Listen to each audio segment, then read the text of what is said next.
Bueno, buen día. Vamos a ver este tema de genética del desarrollo, pero solamente enfocados en cromosomas sexuales y la importancia que tienen sus genes en la determinación del sexo. Entonces recordemos pues que cuando se forma un cigoto, ¿no? Es el resultado de la unión de un espermatozoide con un ovocito. Luego, este ovocito lo que sabe hacer es mitosis, muchas y muchas veces, hasta pues formar finalmente un feto. Sin embargo, miremos este dato. Cuando el cigoto se ha duplicado más de 50 veces, el organismo que ya resulta de esas divisiones tiene más de 200 tipos de células diferentes y alrededor de 10 a 18 células. O sea, una cosa descomunal. Pero verdaderamente se reconoce un feto ya como humano aproximadamente a las 12 semanas de embarazo. Y, y es fundamental para un buen desarrollo que haya un ambiente materno óptimo y, por supuesto, que genéticamente haya buena integridad. Porque esto del ambiente materno óptimo es fundamental en el tema de efectos epigenéticos y por supuesto también de efectos teratogénicos.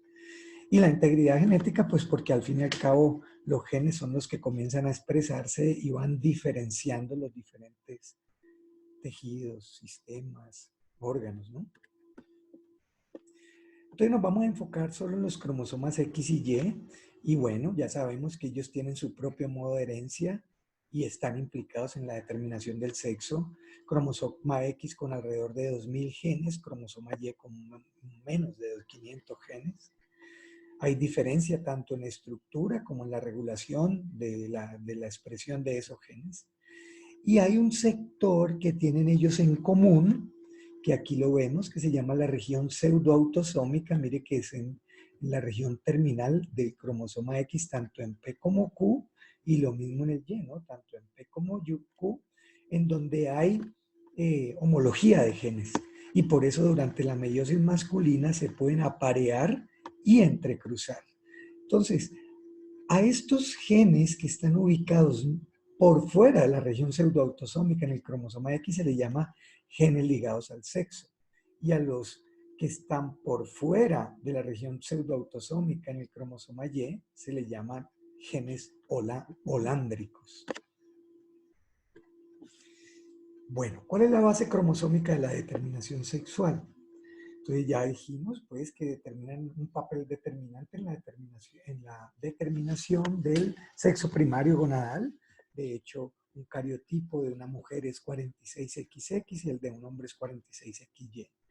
Sin embargo, hay un cierto número de genes autosómicos que también intervienen en la determinación del sexo y en la diferenciación sexual subsiguiente. Por lo tanto, la determinación del sexo no es exclusiva de los cromosomas sexuales.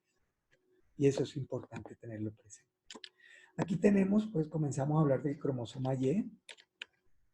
Ya se ha comenzado, pues, se conoce bastante sobre la estructura molecular y genómica, pues por el hecho de que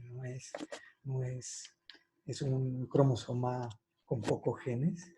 La región pseudoautosómica de los cromosomas X y Y, aquí la tenemos, ¿no? Que ya la habíamos resaltado, ¿verdad? Y tiene mucha heterocromatina. Heterocromatina, recordemos, es que es ADN que no codifica como tal, ¿no? O sea, no codifica como tal, no tiene los genes clásicos que terminan codificando un polipéptido en particular.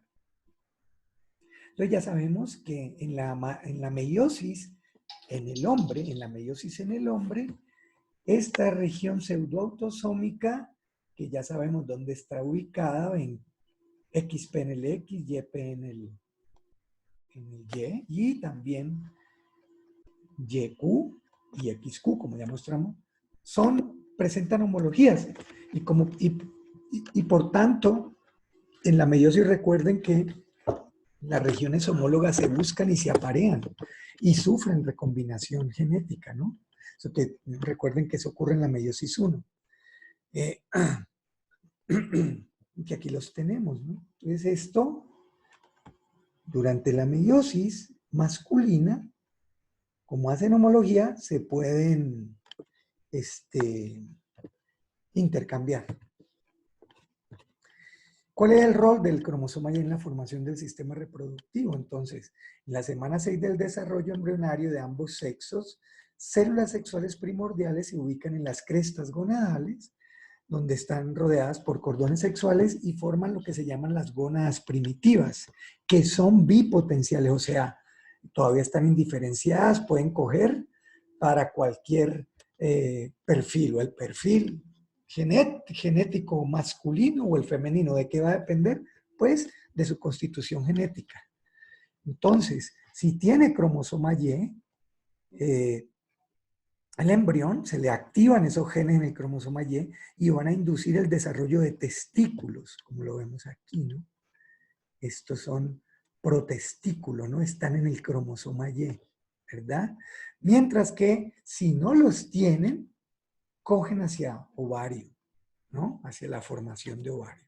O sea que lo fundamental es que una vez se expresan los genes del cromosoma Y, hay formación testicular. ¿Quiénes son los principales? El SRY, como vamos a hablar ahora, y el SOX9, que de hecho ni siquiera está en el cromosoma Y. En su inicio se llamaba como PDF, factor determinante del testículo, ¿no? Que ahora pues lo conocemos como SRY y que por supuesto juega un rol fundamental en el desarrollo del testículo. Aquí está el SRY. Miren que el SRY está muy cerquita de la región pseudoautosómica y este punto es importante tenerlo presente porque ahora le vamos a dar relevancia, ¿no? Entonces, cuando hay cromosoma Y, el tejido medular termina formando testículos, ¿no?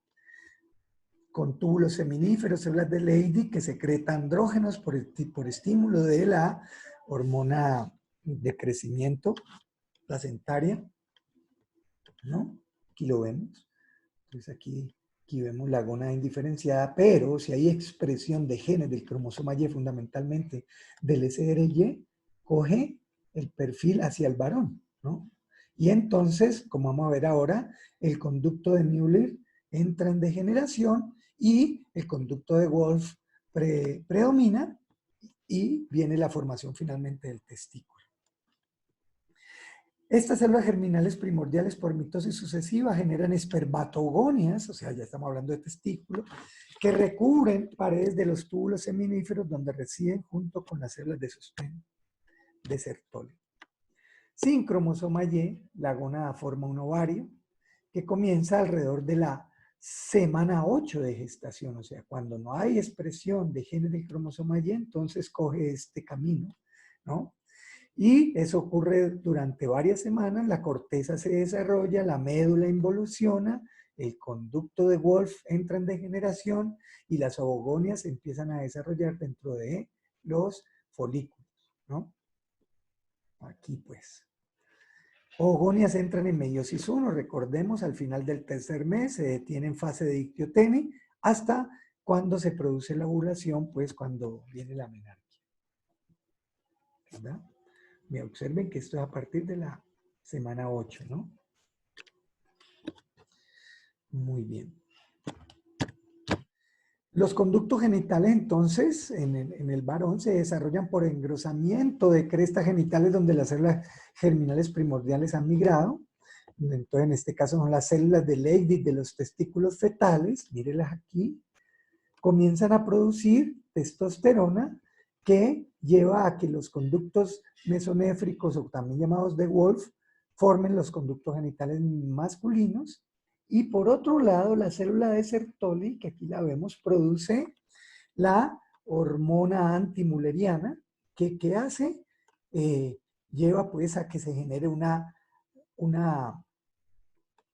eh, que se inhiba pues la formación del conducto de Müller. Esta testosterona luego, en presencia de 5-alfa reductasa, se transforma en la activa, ¿no? Que es la dihidrotestosterona y fundamentalmente pues lleva a la formación pues de los genitales externos. En la mujer o en un embrión sin gónadas, los conductos mesonéfricos involucionan y los paramesonéfricos se desarrollan y forman los conductos femeninos, y eso más o menos finaliza hacia el tercer mes. En un embrión incipiente, genitales externos, tubérculo genital, el par de protuberancias labioescrotales y el par de pliegues uretrales bajo la influencia de los andrógenos es lo que termina en el desarrollo de genitales externos masculinos. Pero si no hay testículos y fundamentalmente no hay los productos hormonales que ya mencionamos ahora, se forman los genitales externos femeninos, aunque no haya ovario. Entonces, pasemos pues al rol fundamental de este gen, el SRY, el gen determinante del testículo, que, observen lo interesante, en algunos casos infrecuentes hay recombinación genética por fuera de la región pseudoautosómica y lleva a que se generen dos anomalías muy, muy raras, que son hombres con cariotipo XX y mujeres con cariotipo XY, con una incidencia, pues, esta situación de 1 por cada 20.000 nacimientos. Y aquí lo vemos, ¿no? Esta es la meiosis masculina, recombinan, pero observen lo que pasa. Hay una mala recombinación, ¿no? Y mire lo que sucede. El SRY termina ubicándose en el cromosoma X y el cromosoma Y no tiene SRY. Por lo tanto, si este Y va a pasar a formar un individuo, pues el individuo va a tener el cromosoma Y, pero no va a tener el SRY, y por lo tanto va a ser un hombre, va a ser una mujer XY. Y al revés, ¿no? Este sería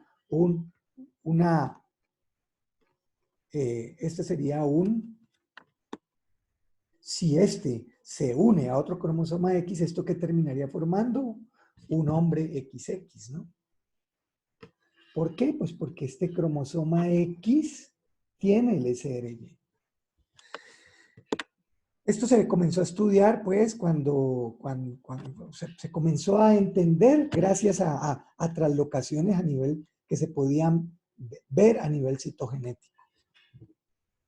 Entonces ya sabemos que la mujer es un individuo con cariotipo 46XY que no tenga el SRY, pues el fenotipo va a ser de mujer. Entonces, ¿qué es el SRY? Bueno, es un gen, ¿no? Que codifica una proteína que se une al ADN, es decir, es un factor de transcripción capaz de regular diferentes genes, ¿no? Recuerden que los factores de transcripción se unen a las secuencias reguladoras de genes.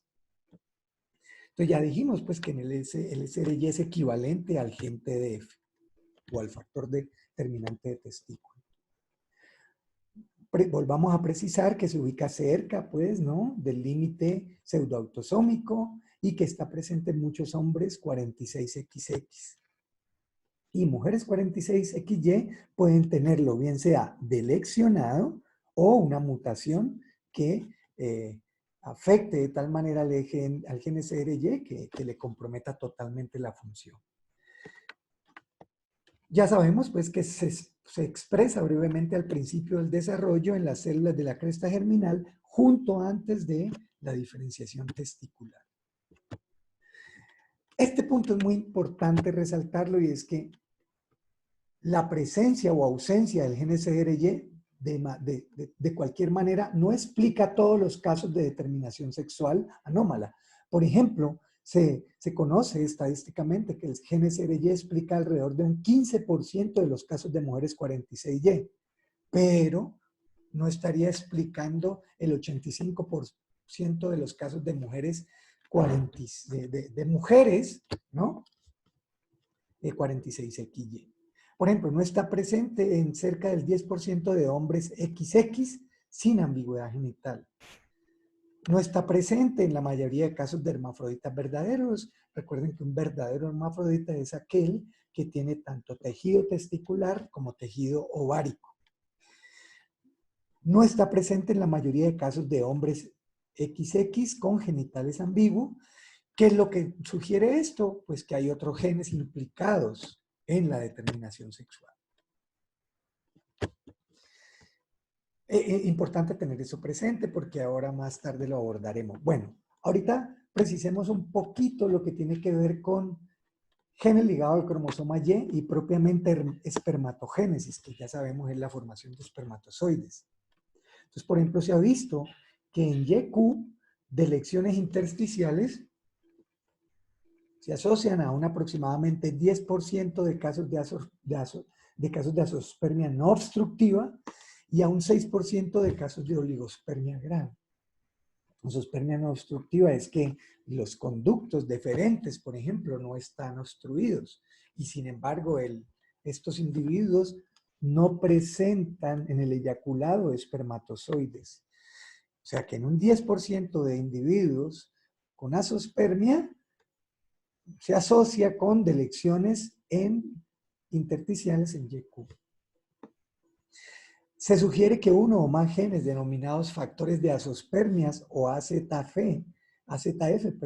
se localizan en el cromosoma Y se definen 3 regiones que se llaman AZFA, AZFB, faltó la F aquí, y AZFC.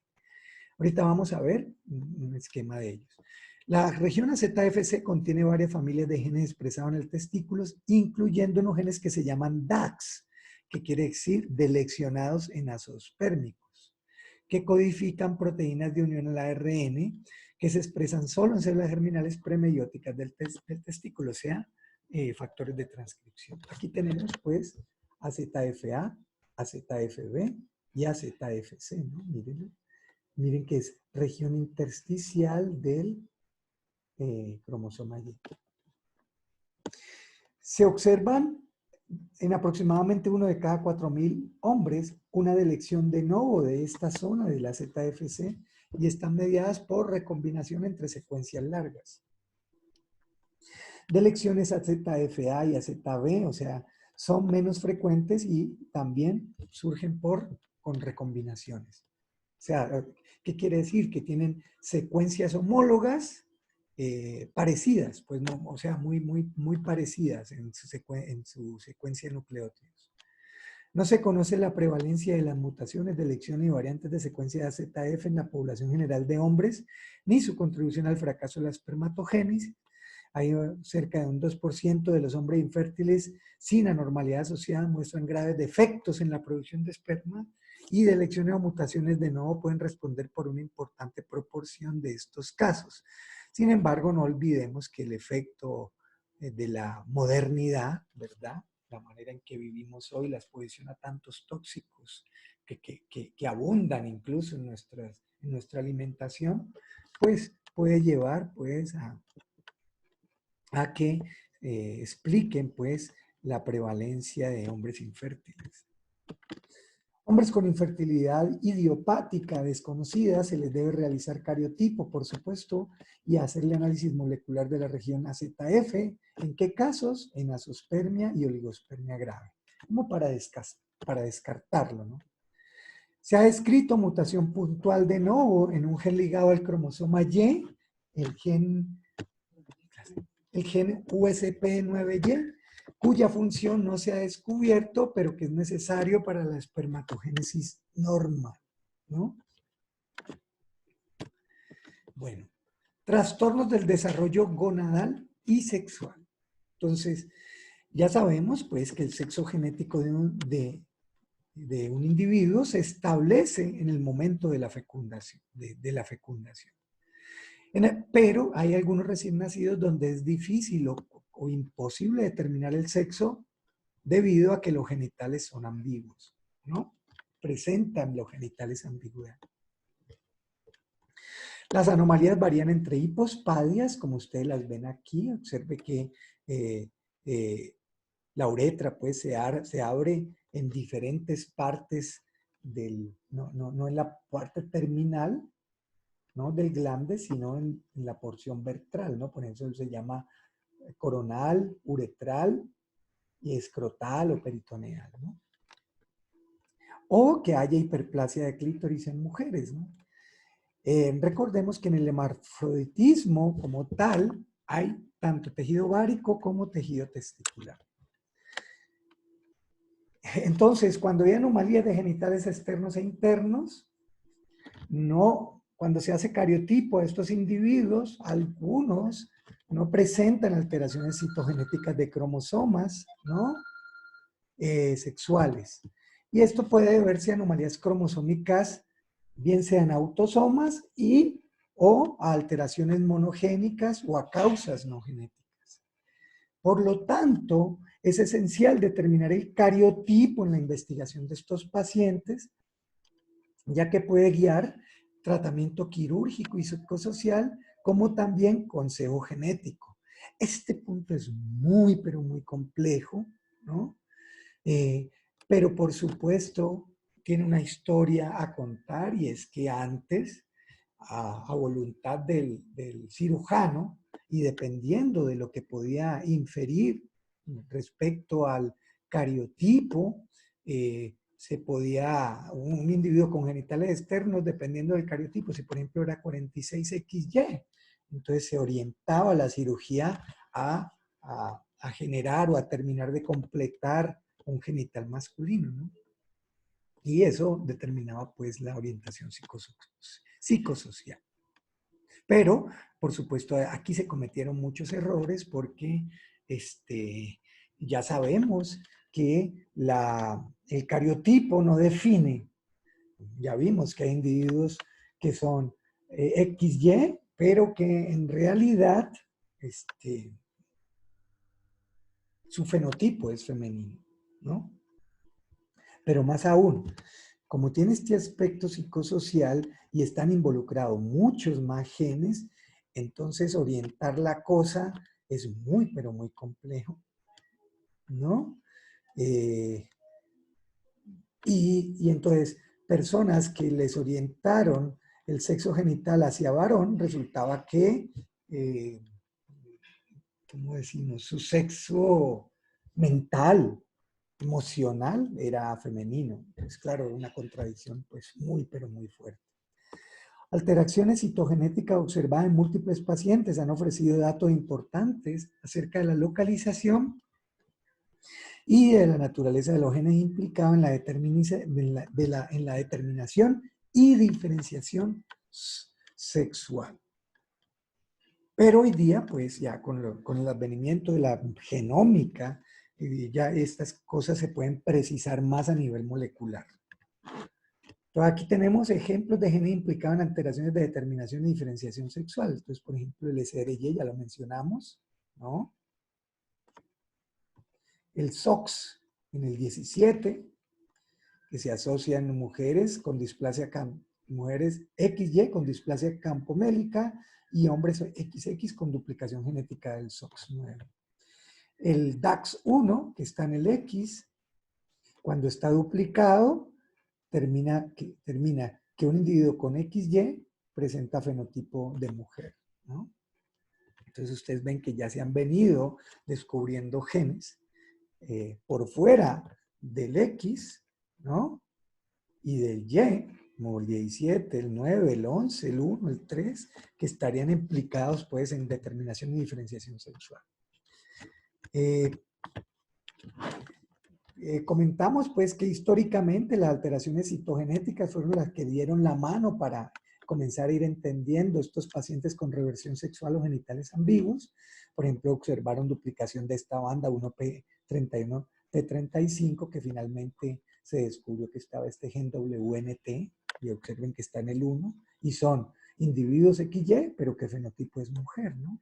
Y bueno, no entro a hablar de los demás, sino simplemente a comentar que los hallazgos citogenéticos fueron los que inicialmente nos dieron la mano para ir entendiendo este fenómeno de reversión sexual y de genitales ambiguos. Y ya como hemos visto pues algunos factores involucrados, podemos atrever pues a mencionar que hay hipótesis sobre mecanismos moleculares involucrados en la determinación testicular. Entonces miremos este primer escenario.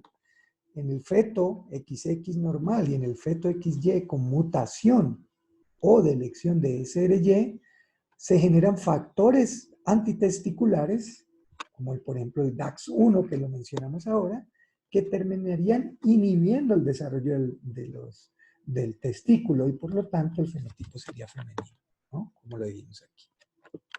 Ahora, si el feto es un XY normal, SRY, ¿qué hace? Expresa SRY. ¿Y qué hace? Se desarrolle testículo y se expresen estos genes SOX9 y la hormona antimulleriana, que ya sabemos inhibe el desarrollo del conducto de Müller. En fetos XY estos, con una doble dosis de DAX1 en doble dosis, observe que el individuo, a pesar de que tiene SRY, ¿no?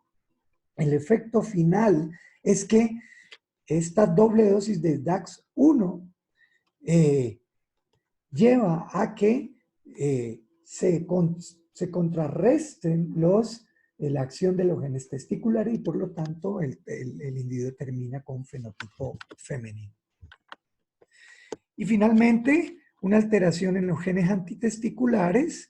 Las gónadas se podrían desarrollar en sentido testicular, inclusive en ausencia de SRY. Mire que aquí no hay SRY y sin embargo se generan estos genes testiculares como el SOX9 y la hormona antimulleriana y por lo tanto los genitales serían masculinos. Bueno, veamos ejemplos de anormalidad. Entonces miremos, por ejemplo, la disgenesia gonadal. En este caso, se han implicado varios genes autosómicos y ligados al cromosoma X en la conversión de la gónada bipotencial, que ya sabemos, pues, que eso ocurre en una ventana del desarrollo del embrión y que a partir de la expresión de ciertos genes o se transforma en testículo o en ovario. Entonces, en el grupo de mujeres 46XY sin gen SRY, que no está ni mutado ni deleccionado, apareció duplicación de este gen DAX1, que ya lo mencionamos, ¿no? Que mapean XP213, que es un factor de transcripción sensible a dosis y que participa en la determinación del sexo gonadal, que fue lo que dijimos aquí, que la doble dosis de alguna manera contrarrestra al XRY, estos genes no se expresan y por lo tanto hay desarrollo de fenotipo femenino de las gónadas. Ahora, aquí lo vemos, ¿no? El exceso, las dos copias de DAX1, mírenlo aquí, lleva a que el fenotipo sea femenino, ¿no? En una mujer, por supuesto, como no hay SRY, pues el fenotipo es femenino, ¿no? Y en un varón, con una sola dosis de DAX1, es suficiente para que se desarrolle el fenotipo masculino. SOX9, que mapean 17Q. Se ha encontrado que mutaciones en este gen responden por una condición que se llama la displasia campomélica, que es una condición dominante con compromiso de hueso y cartílago y que usualmente es letal. Alrededor del 75% de estos pacientes, 46XY, con mutación en SOX9, presentan inversión sexual y, por lo tanto, fenotipo femenino. De tal manera que este gen está implicado en la determinación del sexo. Se expresa en fases iniciales del desarrollo en la cresta genital y parece necesario para la formación del testículo. Aquí lo vemos, una propuesta, ¿no? De cómo sería la expresión de este gen SOX9, ¿no? Que ustedes ven que en asocio con el SRY lleva pues a que se formen testículos, ¿no? ¿De acuerdo? Su duplicación puede ocasionar inversión sexual en pacientes XX, o sea, pacientes XX que tengan duplicado el gen SOX9 llevan esa formación de testículos, inclusive sin que haya SRY. Bueno, pasemos al desarrollo y mantenimiento del ovario. Para el mantenimiento del ovario, entonces, son necesarios los dos cromosomas X, ¿cierto? Eso ya lo tenemos claro. De hecho, las mujeres 45X, las Turner, no tienen células germinales y presentan disgenesia ovárica y degeneración de ovocitos. Entonces, alteraciones citogenéticas en XQ frecuentemente se asocian con insuficiencia ovárica prematura, es decir, que se estarían requiriendo dos cromosomas X normales durante ovogénesis o múltiples genes ligados al X.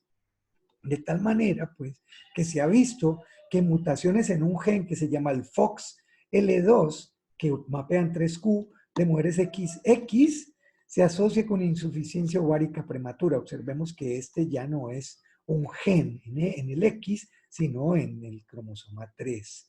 Y que si hay mutaciones en ese gen, así sea la mujer XX, desarrolla pues una insuficiencia ovárica temprana, muy temprana.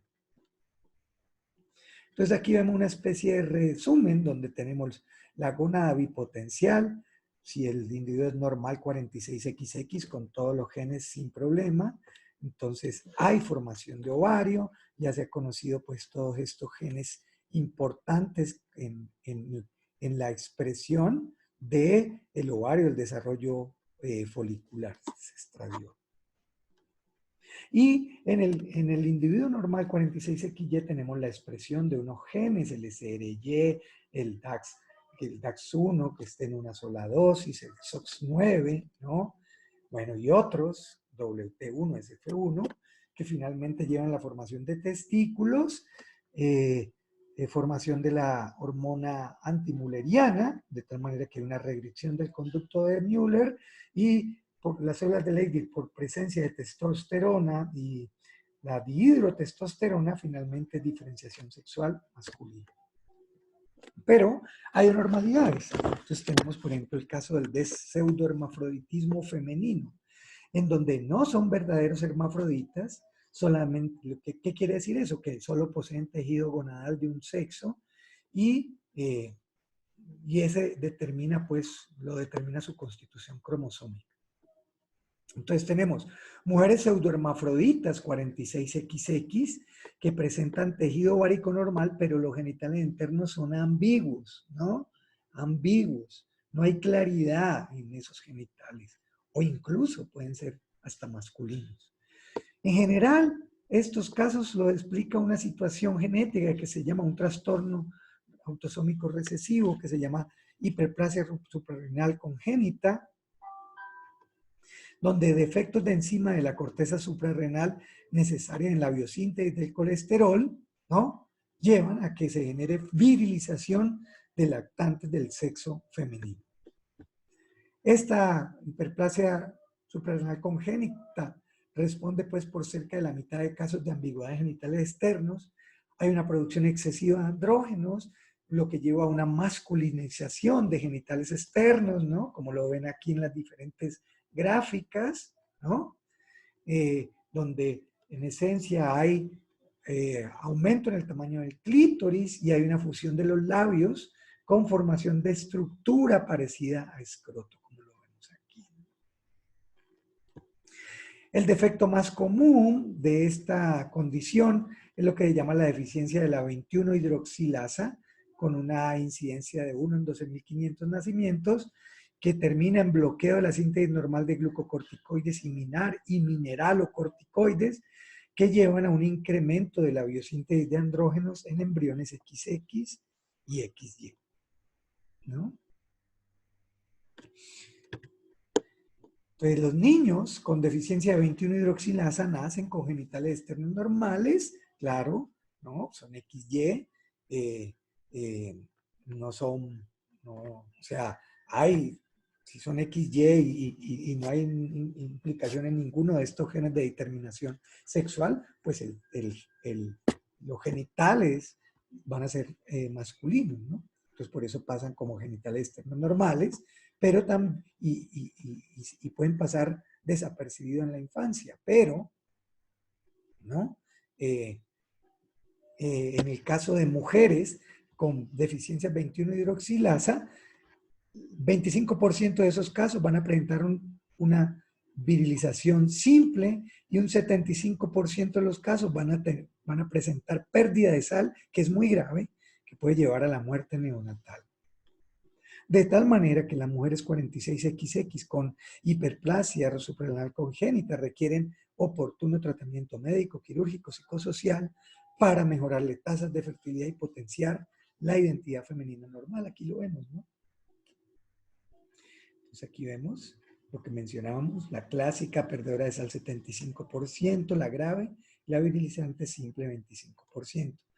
Si es varón, entonces hay un aumento en el tamaño del pene y si es femenino hay genitales ambiguos. En cambio, si es la que lleva incluso la pérdida de sal, si es masculino, también hay aumento del pene, pero se asocia además con vómito, deshidratación, diarrea, letargo.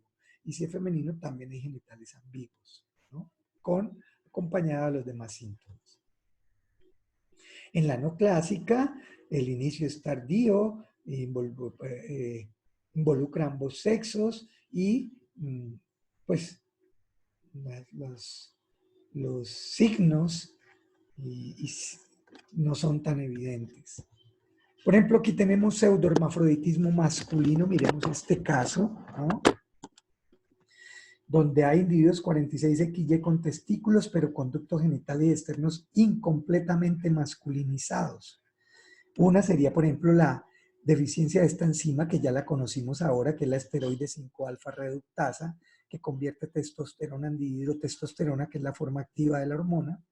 Y observen que estos individuos con deficiencia de esta enzima, a pesar de que el cariotipo es 46XY y todo lo demás está bien con el SRY y los demás genes que mencionamos, sin embargo, estos individuos tienen un desarrollo testicular normal, pero tienen pene pequeño, bolsa vaginal, fondo de saco, y miren, muy difícil asignarle el sexo, miren, ¿no? Y todo por la deficiencia de la esteroide 5-alfa reductasa. Hay un síndrome de insensibilidad androgénica que se llama el SIA, y hay dos tipos de insensibilidad androgénica, el completo y el incompleto. El completo se llama síndrome de Morris.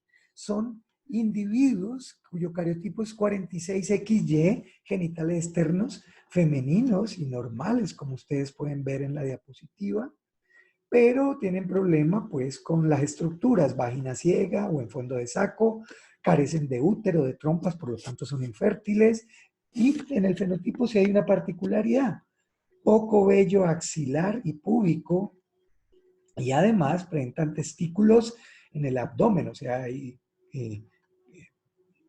están ubicados en el canal o en el canal inguinal. Mire que estos son raros, ¿no? Alrededor de 1 en 20.000 nacidos vivos son unas mujeres perfectamente normales, pero infértiles. Aquí vemos otras mujeres, pues, con el SIA completo, el síndrome de Morris, que, ay, saltó esto, síndrome de Morris, ¿no?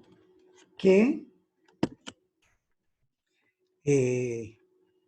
pues la asignación del sexo no presenta ningún problema, claramente son mujeres, ¿no? Pero infértiles.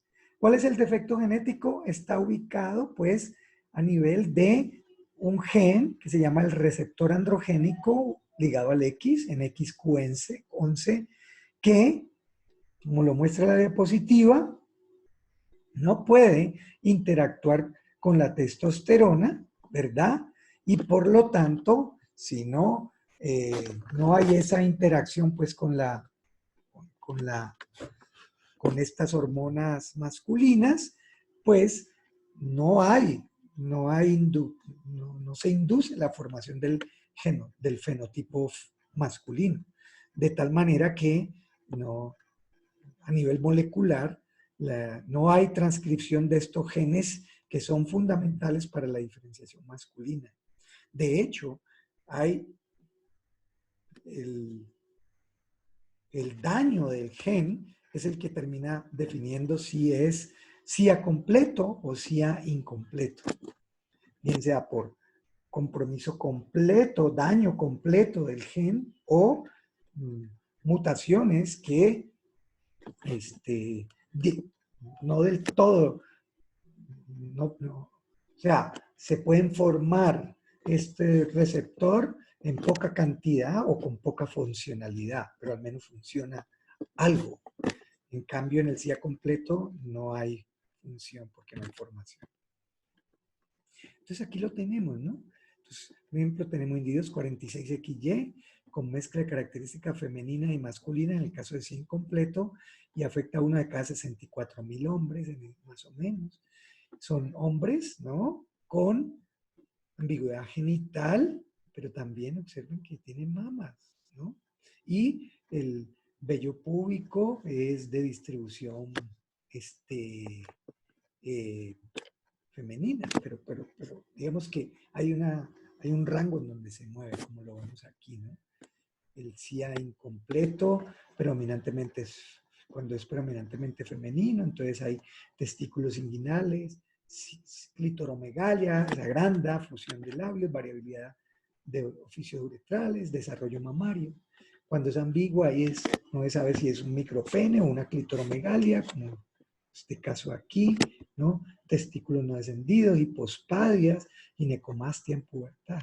Y si es predominantemente masculino, entonces hay un pene pequeño, que esté normal, hay hipospadias también variables, testículos descendidos o no, y hay ginecomastia en la pubertad. Cuando el CIA es leve, el genital externo es masculino, ¿no? Y hay una hipovirilización, hay ginecomastia en pubertad y hay alteración de la espermatogénesis. Muy bien.